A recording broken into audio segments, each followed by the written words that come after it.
Jai Sairam, welcome back to my channel. இன்றைக்கி இந்த பதிவில் இந்த மாதம் அதாவது புதன்கிழமை 17ஆம் தேதி ஏகாதசி வருது. அதுக்கு பேர் இந்திர ஏகாதசி. அப்போ தான் புரட்டாசி 1 பிறக்குது. இந்த பித்ருபட்சத்தில் வரும் ஏகாதசிக்கு அப்படி என்ன சிறப்பு இருக்குது அப்படின்றத பற்றி நாம் இந்த பதிவில் தெரிஞ்சுக்கலாம். அனைத்து ஏகாதசி விரதங்களுமே சிறப்பு வாய்ந்தது அப்படின்னாலும் சில குறிப்பிட்ட மாதத்தில் வரும் ஏகாதசி தனித்துவமானதாக இருக்கும். அப்படி பித்ருபட்ச காலத்தில் வரும் ஏகாதசியான இந்த இந்திர ஏகாதசி மிக அதிகமான புண்ணியங்களை தரும் நாள்னே சொல்லலாம். இந்த நாளுக்கு அப்படி என்ன சிறப்பு இருக்கு? இந்த ஏகாதசியில விரதம் இருந்தோம் அப்படின்னா எப்படிப்பட்ட உயர்வான பலன்கள் நமக்கு கிடைக்கும் அப்படின்றத பத்தி இந்த பதிவில் நாம பார்க்கலாம். இந்த பதிவை முழுசா ஸ்கிப் பண்ணாம பாருங்க, நிச்சயமா உங்களுக்கு பயனுள்ள பதிவா இருக்கும். அதுக்கு முன்னாடி என்னோட சேனலுக்கு தொடர்ந்து சப்போர்ட் பண்ணுங்க, லைக் பண்ணுங்க, ஷேர் பண்ணுங்க, கமெண்ட் பண்ணுங்க, மறக்காம சப்ஸ்கிரைப் பண்ணுங்க, பெல் ஐகானை கிளிக் பண்ணுங்க. பொதுவாகவே ஒவ்வொரு மாதத்திலையும் வரும் ஏகாதசி மிகவும் முக்கியமான ஒரு விரத நாள் தான். அதே போல பித்ருபட்சத்தில் வரும் ஒவ்வொரு திதியும் மிகவும் ஒரு முக்கியமானது. பித்ருபட்சம் அப்படிங்கிறது முன்னோர்கள் பித்ருலோகத்தில் இருந்து பூமிக்கு வரும் காலம் அப்படிங்கிறதுனால அவர்களின் ஆசைகளை பெறுவதற்குரிய மிக முக்கியமான காலமாக இது பார்க்கப்படுது. இந்த பித்ருபட்சத்தில் செய்யப்படும் தர்ப்பணம், சிரார்த்தம், தானங்கள் இது எல்லாமே நம்முடைய முன்னோர்களின் ஆன்மாக்களை திருப்தி அடைய செய்யும் அப்படின்னு நம்பப்படுது. அவர்களின் ஆசி கிடைக்கிறதுனால வீட்டில் எப்போதும் மகிழ்ச்சி, செல்வ வளம், அதிர்ஷ்டம் எல்லாமே நிறைஞ்சிருக்கும், தடைகள் விலகும் அப்படின்றது ஒரு நம்பிக்கை.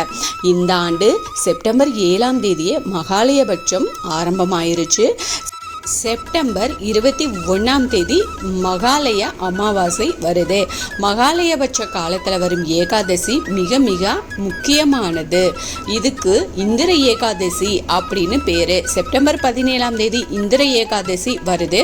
இது பெருமாள் வழிபாட்டுக்குரிய புரட்டாசி மாதத்தின் துவக்க நாள்லயே வர்றது மிக மிக இன்னும் சிறப்பு வாய்ந்ததுனே சொல்லலாம். இந்த நாள்ல புனித நீராடி பெருமாளையும் மகாலட்சுமி தாயாரையும் வழிபாடு செய்யறதோட தர்ப்பணம் கொடுக்கறதுனால பித்ருக்களுக்கு மோட்சம் கிடைக்கும் அப்படின்னு ஒரு நம்பிக்கை இருக்கு. அதே போல இந்த நாள்ல ஒருத்தர் செய்யும் வழிபாடு அவரை முழுவதுமாக பித்ருதோஷத்துல இருந்து விடுவிக்கும். பித்ருபட்சத்தில் வரும் ஏகாதசி அன்னைக்கு விரதம் இருந்தா ஒருத்தர் முந்தைய பிறவிகளில் செஞ்ச அனைத்து பாவங்களும் நீங்கி மோட்சத்தை அடைவதற்கான பாதையை சீக்கிரமே அடைய முடியும். புராணங்களின் படி இந்திர ஏகாதசியில விரதம் இருக்கிறது அப்படிங்கிறது நம்முடைய இந்த பிறவியில மட்டுமில்ல, நம்முடைய இறப்பிற்கு பிறகும் கூட சிறந்த பலனை கொடுக்குமா. இந்திர ஏகாதசி அன்னைக்கு விரதம் இருந்து பித்ருக்களுக்கு தர்ப்பணம் கொடுக்கறதுனால விரதம் இருக்கிறவங்களோட பாவங்கள் மட்டும் அல்லாம அவரின் முன்னோர்கள் செஞ்ச பாவங்களும் நீங்கி நற்கதியை பெற முடியும். இந்திர ஏகாதசி அப்படிங்கிறது புரட்டாசி மாத தேய்பிரையில வரக்கூடிய ஏகாதசி தான். இந்த ஏகாதசி அன்னைக்கு விரதம் இருந்து வழிபாடு செஞ்சோம் அப்படின்னா யமலோகத்துல துன்பத்தை அனுபவிச்சுட்டு இருக்கக்கூடிய நம்முடைய முன்னோர்களும் கூட அதிலிருந்து விடுபட்டு பித்ருலோகத்துல சுகமான வாழ்வை வாழ்வாங்க அப்படின்னு ஒரு நம்பிக்கை இருக்கு. இந்த செப்டம்பர் 17ஆம் தேதி அதிகாலையிலேயே 3:27 மணிக்கு துவங்கி செப்டம்பர் 18ஆம் தேதி அதிகாலை 2:10 மணி தேதி வரைக்கும் பார்த்தீங்கன்னா ஏகாதசி திதி இருக்கு. செப்டம்பர் 17ஆம் தேதி அதிகாலை விரதத்தை ஆரம்பித்து சூரிய உதயத்திற்கு பிறகு பித்ருக்களுக்கு தர்ப்பணம் செய்யணும். செப்டம்பர் 18ஆம் தேதி காலை 8:34 மணிக்கு பிறகு பாரணை செஞ்சு இந்த விரதத்தை நிறைவு செஞ்சுக்கலாம்.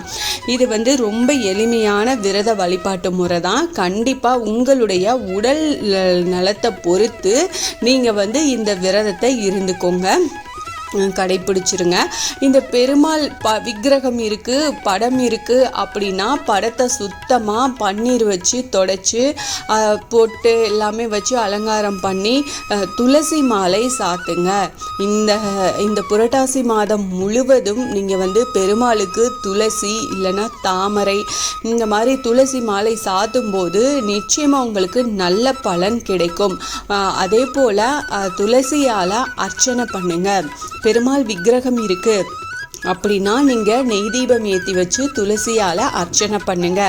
நிச்சயமாக உங்களுக்கு நல்லது நடக்கும். பெருமாள் உங்களை கைவிடவே மாட்டார். நம்பிக்கையோடு நீங்கள் செய்யுங்க. இந்த பதிவு உங்களுக்கு பயனுள்ள பதிவாக இருக்கும் அப்படின்னு நான் நம்புகிறேன். இதில் ஏதாவது சந்தேகம் இருந்தால் எனக்கு கமெண்ட்டில் கேளுங்க, நான் பதில் சொல்கிறேன். என்னோட சேனலுக்கு தொடர்ந்து சப்போர்ட் பண்ணுங்கள். லைக் பண்ணுங்கள், ஷேர் பண்ணுங்கள், கமெண்ட் பண்ணுங்கள். மறக்காமல் சப்ஸ்கிரைப் பண்ணுங்கள், பெல் ஐக்கானை கிளிக் பண்ணுங்கள். இது போல் எனக்கு தெரிஞ்ச ஆன்மீக பதிவுகளை உங்ககிட்ட நான் ஷேர் பண்ணுறேன். Thank you friends. மீண்டும் அடுத்த பதிவில் சந்திப்போம்.